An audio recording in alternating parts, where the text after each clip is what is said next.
In Genesis 10:it is presented to descendants of Noah through his sons of Shem, Japheth, and Ham, to whom were born after the flood.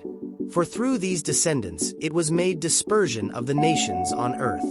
Of the sons of Ham, among all, who highlighted was his son Cush, who fathered Nimrod, who was the first sovereign in land. For he was a brave hunter before God, and that is why it is said, like Nimrod, the valiant hunter of God. After Noah's other son, Japheth, the father of all, and who was the heir of blessings of God, as well as his brother Shem.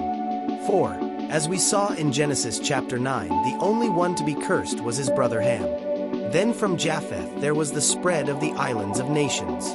The descendants of Shem, the father of all sons of Eber, and who was the eldest brother of Japheth, among all his generation, who stood out was Phaleg, because in his days the earth was divided.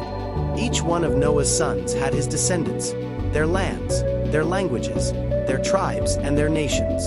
To some scholars, through descent of Noah, social relations are constituted, geographical, political, and linguistic. There could have been an indication of just a nation, with a central lineage. But God by his blessing decided to diversify nations. Therefore there was a triple division into three descendants between Japheth, Shem, and Ham. The descendants of Japheth occupied the Europe and Asia Minor, thus creating the nation of the Medes and Greeks.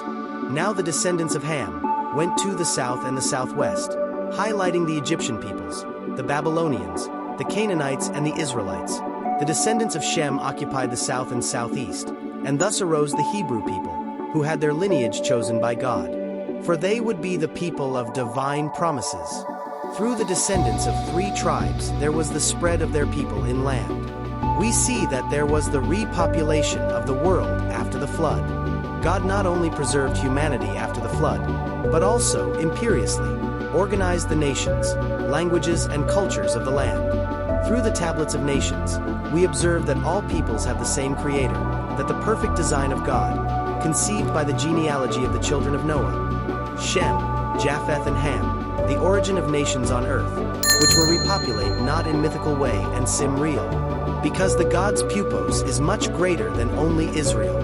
God cares with all nations, and despite the diversity of languages and cultures, all humanity bears the image of God.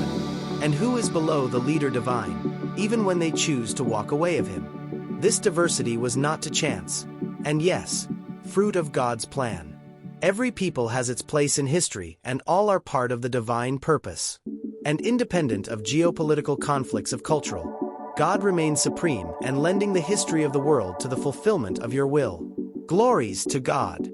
Did you like the content? Leave your like, share with your friends, and subscribe on the channel for more inspiring messages.